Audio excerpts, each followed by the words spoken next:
Hey guys, कैसे हैं आप सब लोग। मैं हूं शनेश्वरी और मेरे चैनल पे आप सबका फिर से एक बार स्वागत है। तो गाइस, आज मैं बात करने वाली हूँ द मैन विदाउट ग्रेविटी के मूवी के बारे में। तो चलिए शुरू करते हैं हमारा video. Let's get started. Movie के शुरुआत में हमें एक प्रेग्नेंट लेडी दिखाई जाती है जिसका नाम नतालिया होता है। उसको लेबर पेन स्टार्ट हो चुके थे, मतलब उसकी डिलीवरी का टाइम हो चुका था। नतालिया की मॉम एलिना भी उसके साथ होती है। उसकी माँ उसे हॉस्पिटल लेके आई होती है, लेकिन रात काफी हो चुकी थी, इसलिए हॉस्पिटल में कोई भी डॉक्टर अवेलेबल नहीं थे। वहाँ पर जो नर्स होती है वही नतालिया की डिलीवरी कर देती है। जब उसका बच्चा पैदा होता है, सब उस बच्चे को देखकर काफी हैरान हो जाते हैं। उन्हें उनकी आंखों पर विश्वास नहीं हो रहा था जो वो देख रहे थे, क्योंकि जो बच्चा पैदा हुआ था वो हवा में फ्लाई करता है। नतालिया भी ये देखकर काफी हैरान हो जाती है। वो अपने मॉम को कहती है, हमारे घर एक एंजल का जन्म हुआ है। लेकिन नतालिया की मॉम एक समझदार औरत थी। वो समझ जाती है कि बच्चा एबनॉर्मल पैदा हुआ है, क्योंकि वो बच्चा विदाउट ग्रेविटी का पैदा हुआ था। वो लोग बहुत ही परेशान होते हैं और उस बच्चे को प्रोटेक्ट करने के लिए तुरंत ही उस हॉस्पिटल छोड़कर चले जाते हैं। नर्स उन्हें काफी समझाती है अभी जाना ठीक नहीं होगा, लेकिन वो लोग फिर भी वहाँ से चले जाते हैं।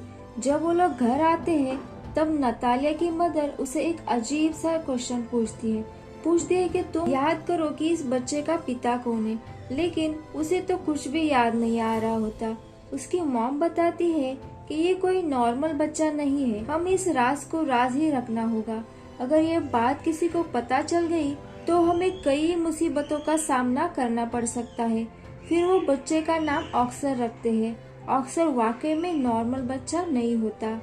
उसे संभालना भी काफी मुश्किल था। जब कभी उसे अकेला छोड़ा जाता था तो वो छत से चिपक जाता था। ये देखकर उसकी नानी उसके लिए एक अलग बेड बनाती है ताकि वो नीचे जमीन पर ही रहे। छत को भी वो काफी सॉफ्ट बनाती है ताकि वो कभी भी छत से टकराए तो उसे कोई चोट ना पहुंचे। उन्हें इस बात का भी डर था कि इन्होंने उसे बाहर अकेला छोड़ दिया तो वो कहीं हवा में उड़ जाएगा और स्पेस में कहीं चला जाएगा। वो अक्सर के लिए काफी कॉन्शियस होते हैं। उसकी माँ और नानी उसका काफी ख्याल रखते हैं।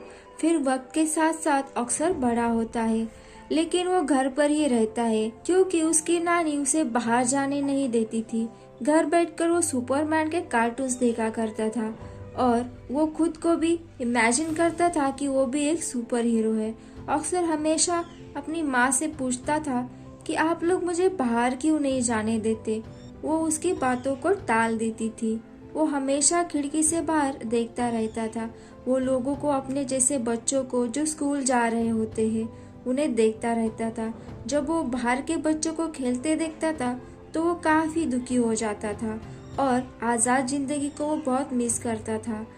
वो सोचता था कि शायद वो हमेशा के लिए यही कैद में रहेगा। एक दिन वो कैद से तंग आकर खिड़की से बाहर जाने की कोशिश करता है, लेकिन उसकी नानी उसे देख लेती है और उस पर बहुत गुस्सा हो जाती है। ये देखने के बाद नानी सारी खिड़कियों को सील लगा देती है और अक्सर को समझाती है कि वो कभी भी घर के बाहर नहीं जाएगा, वो घर पर ही रहकर पड़ेगा। ये सुनकर अक्सर की मदर काफी गुस्से में आ जाती है और कहती है, कब तक हम इसको इस कैद खाने में रखेंगे, एक न एक दिन इसे बाहर जाना ही पड़ेगा। अक्सर की मदर उसके लिए एक जैकेट लेकर आती है जिसके पॉकेट में 2 पत्थर रखती है ताकि वो उड़ ना सके। वो अपने मॉम की बात नहीं सुनती और अक्सर को बाहर ले जाती। साथ में अक्सर को ये बताती है, सुपरमैन की तरह अपना राज कभी भी किसी को भी नहीं बताएगा, वरना वो कभी सुपरमैन नहीं बन पाएगा। फिर एक दिन अक्सर अपनी माँ के साथ कुछ सामान खरीदने के लिए मार्केट जाता है। वहाँ पर एक बच्ची से टकरा जाता है। उस बच्ची का नाम एगिता होता है। एगिता का सारा सामान नीचे गिर जाता है और वो अक्सर पर खूब चिल्लाती है। अब वो अक्सर को पनिशमेंट के तौर पर 2 पानी के बॉटल्स दे देती है और उसे अपने घर तक पहुंचाने के लिए कहती है, लेकिन अक्सर मना कर देता है। लेकिन आगाता उसे बहुत इंसिस्ट करती है। फिर अक्सर मान जाता है। अपनी माँ को बिना बताए वो वहाँ से चला जाता है। अब उसके पॉकेट में वजन तो होता ही है, लेकिन ऊपर से और 2 बॉटल्स का वजन भी बढ़ जाता है। इसे पॉकेट भारी लगने लगता है, तो वो अपने पॉकेट से वो वेट निकाल कर फेंक देता है। अब तक एगाथा के साथ उसकी अच्छी फ्रेंडशिप हो चुकी थी। घर आने पर एगाथा उसे पानी की बोतल्स मांगती है, लेकिन अक्सर वो देने से मना करता है, क्योंकि उसे पता था कि उसके ऐसा करने से वो हवा में उड़ने लगेगा। लेकिन एगाथा वो बोतल्स छीन लेती है, तभी अक्सर हवा में उड़ जाता है। वो एक जगह बंद होती है, इसलिए वो ऊपर छत से टकराकर वहीं रह जाता है। ये सब देखकर एगाथा काफी हैरान हो जाती है और चिल्लाकर उसे सुपरमैन कहती है। अक्सर उसे हेल्प मांगता है। वो अपना स्कूल बैग लाकर उसके हाथ में थमा देती है, जिससे वो नीचे आ जाता है। उनमें अब और अच्छी दोस्ती हो जाती है। फिर अक्सर एगाथा को कहता है कि तुम प्रॉमिस करो कि इस बारे में तुम किसी को कुछ नहीं बताओगी और इसको सीक्रेट ही रखोगी। यहाँ दूसरी तरफ अक्सर के गायब होने से उसकी माँ और नानी काफी परेशान हो जाते हैं। उसे काफी ढूंढते भी है। वो सोचती है कि शायद वो हवा में उड़ गया, क्योंकि जो वेट के पत्थर माँ ने उसके पॉकेट में रखे थे वो उसे एक रास्ते में मिल जाते हैं। फिर थोड़ी देर बाद अक्सर उसी बैग के साथ घर आता है जो उसे एगाथा ने दिया था और अपनी माँ को एगाथा के बारे में बताता है। उसकी माँ उसे पूछती है, कहीं तुमने अपना राज तो उसे नहीं बता दिया? लेकिन वो अपनी माँ से झूठ बोलता है कि मैंने उसे कुछ नहीं बताया। फिर अक्सर और एगाथा एक दूसरे से मिलते रहते हैं, लेकिन एक दिन अक्सर की माँ को इस बात का पता चल जाता है कि एगाथा उस राज के बारे में जानती है। फिर उस दिन के बाद उसकी माँ एगाथा से मिलने नहीं देती। एगाथा बहुत बार अक्सर से मिलने उसके घर आती थी, लेकिन नतालिया उसे दरवाजे से ही भेज देती थी। फिर एक दिन आसपास के लोग उन्हें अजीब नजरों से देखते हैं। शायद उन्हें लग रहा था कि अक्सर की माँ और उसकी नानी उसके साथ बुरा बर्ताव कर रही है, तभी उसे घर से बाहर निकलने नहीं देते और वो स्कूल भी नहीं जाता। फिर इस बात को वो पुलिस को बता देते हैं। अगले ही दिन पुलिस उनके घर में आ जाती है और उन्हें वार्न करती है कि अक्सर को स्कूल भेजा जाए। फिर उन्हें मजबूरी में अक्सर को स्कूल भेजना पड़ता है। फिर अक्सर की माँ उसके साथ स्कूल जाती है। उन्हें इस बात का भी ख्याल आ जाता है कि अक्सर एक नॉर्मल लाइफ नहीं जी सकता। फिर वो अक्सर को ले आते हैं और वो काफी इमोशनल हो जाते हैं। वो इस बात को समझकर घर छोड़ने का फैसला करते हैं। फिर वो अपना घर छोड़कर बहुत दूर रहना शुरू करते हैं। काफी साल गुजर जाते हैं। अब अक्सर भी बड़ा हो जाता है। उसकी माँ बूढ़ी हो चुकी थी और उसकी नानी की डेथ हो चुकी थी। अक्सर के पास अब तक वो बैग होता है जो उसे एगाथा ने दिया होता है। वो उस बैग को कभी भी अपने से दूर नहीं करता। सोते वक्त भी वो उसे अपने साथ लेकर सोता है। लेकिन आज भी वो घर में रहकर ही जिंदगी गुजार रहा था और उसकी जिंदगी आज भी सीक्रेट ही चल रही थी। अक्सर की माँ और वो एक दूसरे का बहुत ख्याल रखते थे। अक्सर अब अपनी जिंदगी से बहुत तंग आ चुका था। इस राज को छुपाते छुपाते वो काफी थक चुका था। फिर वो सोचता है कि अगर दुनिया को इसके बारे में पता चल जाए तो वो थोड़े ही समय में पूरी दुनिया में फेमस हो जाएगा, जैसे उसके आइडल सुपरमैन की तरह। उसके ऊपर लोग किताबें लिखेंगे। लेकिन उसकी माँ ऐसा नहीं चाहती, क्योंकि उसे लगता था कि दुनिया को इसके बारे में पता चलेगा तो वो उसे खो देगी।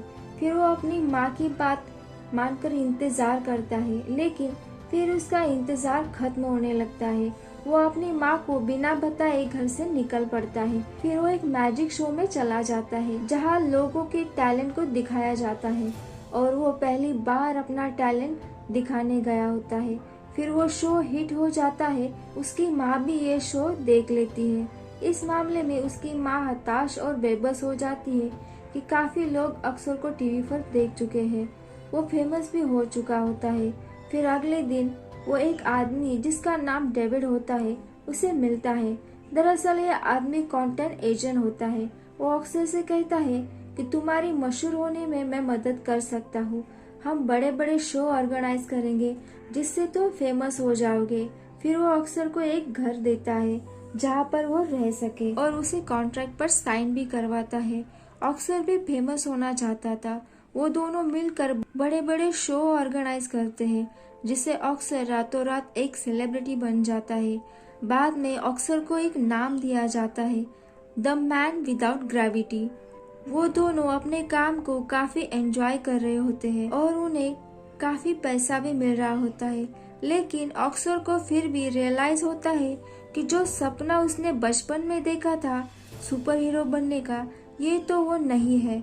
वो बस एक कठपुतली बन चुका है जिसे लोग अपनी एंजॉयमेंट के लिए इस्तेमाल करते हैं। कभी लोग उसे फोटोशूट के लिए बुलाते थे तो कभी मैजिक शो के लिए। धीरे धीरे उसे ये सब पसंद नहीं आ रहा था। हालांकि उसके ऊपर बहुत सारी बुक्स लिखी जाती है, मैगजीन्स भी छपती है और एक डॉक्यूमेंट्री भी बनती है जिसमें उसकी नानी और उसकी माँ को बहुत बुरा प्रेजेंट किया था। ये देखकर ऑस्कर को काफी बुरा लगता है। फिर एक आखिरी शो होता है जिसमें उसे एंजल का कॉस्ट्यूम पहनाया जाता है, जो उसे बहुत बुरा लगता है। वो कहता है कि मैं कोई एंजल नहीं हूँ। उसे काफी गुस्सा आता है और वो शो में ही लोगों को भला बुरा कहने लगता है। वो अपनी माँ से कहता है कि वो ये सब कुछ छोड़ने का फैसला कर चुका है। फिर वो अपने एजेंट से कहता है कि बस मेरा काम यही तक था और अब ये काम मैं और नहीं करूँगा। उसका एजेंट उसे समझाता है कि ये ऐसा नहीं छोड़ सकते, लेकिन ऑस्कर इन सब से तंग आ चुका था। वो कहता है कि लोगों से जाकर कह दो कि द मैन विदाउट ग्रेविटी मर चुका है या हवा में कहीं उड़ गया है। वो अपनी माँ को भी गुड बाय कह देता है क्योंकि वो अलग जिंदगी जीना चाहता था। अगले ही दिन न्यूज में ये खबर आती है कि द मैन विदाउट ग्रेविटी मर चुका है और बहुत सारे लोग उस पर तरह तरह के क्लेम करते हैं। ऑस्कर की माँ अब अकेली रहना सीख जाती है और कई लोग ऑस्कर के बारे में पूछने के लिए उनके घर पर आते रहते हैं, लेकिन वो कुछ भी नहीं बताती। काफी साल गुजर जाते हैं। फिर ऑस्कर की माँ भी गुजर जाती है, लेकिन ऑस्कर अभी तक जिंदा था। वो अलग तरीके से अपनी जिंदगी जी रहा था। उसने अब बड़ी सी दाढ़ी रख ली थी और वो व्हील चेयर पर रहता था ताकि दुनिया को कभी भी उसके सीक्रेट का पता ना चले। उसने अपना नाम भी चेंज कर लिया था और वो अब एक होटल में रिसेप्शनिस्ट का जॉब करने लगा था। सब लोग उसके साथ अच्छे से रहते थे। एक दिन उसे उसके बचपन की फ्रेंड एकता उसे मिलती है।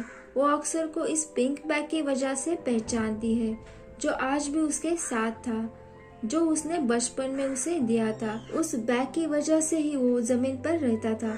उसने अभी तक शादी भी नहीं की थी। वो दोनों एक दूसरे से मिलकर काफी खुश हो जाते हैं।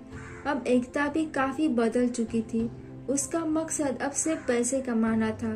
वो बहुत बार उसी होटल में आया करती थी जहां ऑस्कर काम करता था।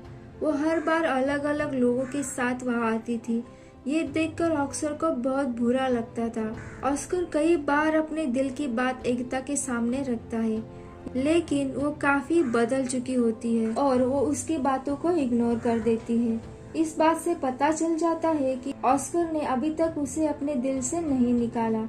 एकता की ऐसी बनने की वजह ये थी कि उसने काफी दुख में अपनी जिंदगी गुजारी होती है और ऑस्कर भी उसे छोड़कर चला गया होता है। फिर धीरे धीरे वो एक दूसरे को समझने लगते हैं और बाद में वो दोनों शादी कर लेते हैं।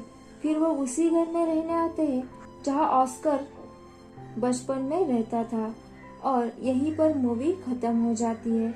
तो आई होप गाइस मेरा ये वीडियो आपको अच्छा लगा होगा। अच्छा लगा तो प्लीज मेरे वीडियो को लाइक करना और चैनल को सब्सक्राइब जरूर करना और हाँ, वीडियो को शेयर करना मत भूलना।